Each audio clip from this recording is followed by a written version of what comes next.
So hello friends, how are you. कैसे हो आप सब लोग।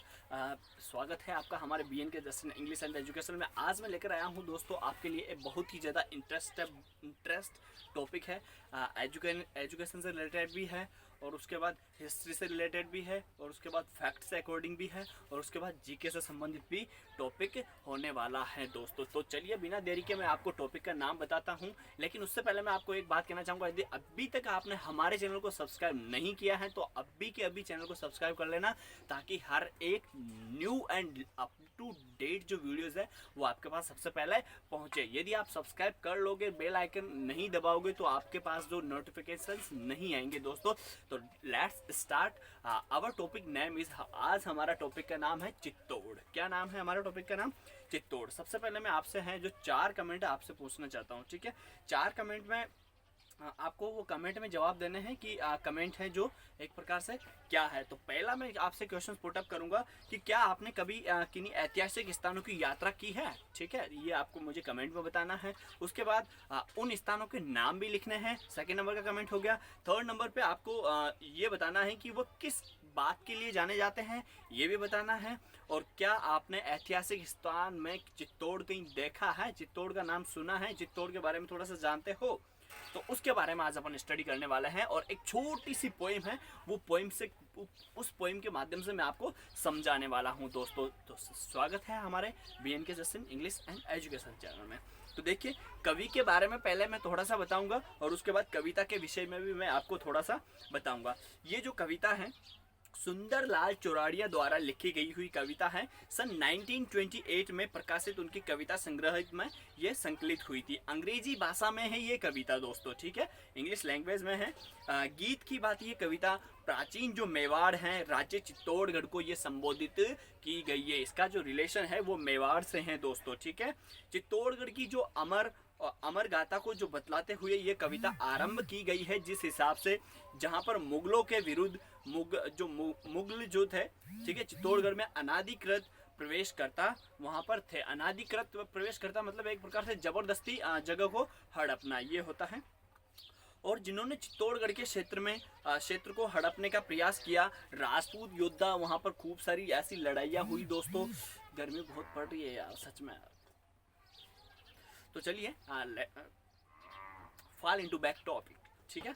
तो अपनी पवित्र मातृभूमि के लिए इसमें बताया गया है, और वहां पर जो जीवन के जो बलिदान दिए गए थे उसके बारे में बताया गया है। यहाँ पर मैं इंग्लिश के टेक्स्ट आपको नहीं बोल के बताऊंगा, मैं केवल आपको डायरेक्ट हिंदी में इसका कॉन्सेप्ट समझाने की कोशिश करूंगा कि what is the main theme of Chittor poem, या फिर what is the main central idea of the poem, या फिर what is the conclusion of the poem. जब हम बात करेंगे कि कवि जो है चित्तौड़ का गौरव गान करते हुए कहता है कि महारानी की भांति, या फिर चिरयान में जिसे अपन कह सकते हैं, चिरस्थायी गौरव का एक प्रकार से ताज पहने हुए यह प्राचीन चित्तौड़ है दोस्तों, ठीक है। यहाँ पर मैंने आपसे कहा कि महारानी की भांति, ठीक है, एक बहुत ही बड़ी महारानी की भांति यहाँ पर कुछ यहाँ पर पद स्थापन में बैठा हुआ है, कि जिससे ही क्या कहा गया है, चित्तौड़ कहा गया है। अनुचित आक्रमणों के दुखद, बहुत ही ज्यादा अनुचित आक्रमण, ठीक है, अनुचित का मतलब जो उचित नहीं है, ठीक है, आक्रमण जिसकी रक्षा के लिए हजारों राजपूत योद्धाओं ने अपनी जान है जो न्यौछावर कर दी दोस्तों, अपने प्राण है वहां पर गंवा दिए। युद्ध लड़ते हुए उन्होंने अपनी वीर गति को प्राप्त कर लिया, और ईश्वर के कमल तुल्य में वह सुंदर स्वर को प्राप्त हो गए। उन योद्धाओं की बात कर रहा हूं जो चित्तौड़ के लिए मुगलों से लड़े थे दोस्तों। आगे चलते हैं, आगे इसमें अपने थोड़ी सी ट्रेजडी इसमें बताएगा ये कि क्या क्या वहां पर हुआ था, मेन इवेंट्स के बारे में वो बताएगा अपने को। तो देखिए, उन्होंने अपने बहुमूल्य रक्त की कैसी नदियां बहाई थी वहां पर दोस्तों। ये क्लास 8 का चैप्टर नंबर 1 की बात कर रहा हूं दोस्तों में, कि उन्होंने अपनी रक्त की वहां पर कैसी नदियां बहाई, अर्थात युद्ध में उन्होंने अधिक सैनिकों वीर गति को प्राप्त हुए, ठीक है, और बहुमूल्य जो अपना रक्त है वो उन्होंने वहां पर बहाया दोस्तों, नदियों की भांति वहां पर उन्होंने बहाया। जब वह दुश्मनों की ओर या फिर युद्ध के लिए जैसे ही आगे बढ़े तो कैसी लड़ाइयाँ उन्होंने लड़ी, बहुत वीरता पूर्वक उन्होंने अपनी लड़ाइयाँ लड़ी। मृत्यु के समय जब उन्हें जीवित रहने की आशा नहीं थी, जब उनकी मृत्यु नज़दीक थी और जीवित रहने की बिल्कुल भी आशा नहीं थी, तो वहाँ पर उनकी तलवारें चमकी, ठीक है, और उनके मरते मरते भी अनेक दुश्मनों को वहाँ पर उस रणभूमि में मार गिराया। जो लास्ट की जो इसकी स्टांजा है वो आपको बिल्कुल मोटिवेट करने वाली है दोस्तों। ये वीर योद्धा तुम्हारे लिए, तुम्हारी सुरक्षा के लिए, जब कभी तुम्हारी दीवारों, जो तुम्हारे महलों, मंदिरों, मीनारों और हॉलों अर्थात मकानों की रक्षा करती हैं, पर मुगलों की घुमक्कड़ जनजाति ने आक्रमण किए। वे राजपूत युद्धा वीरता से लड़ते रहे। ओ वीर एवं स्वतंत्र की धाय माता, मतलब यहाँ पर भारत माता को इंडिकेट किया गया है।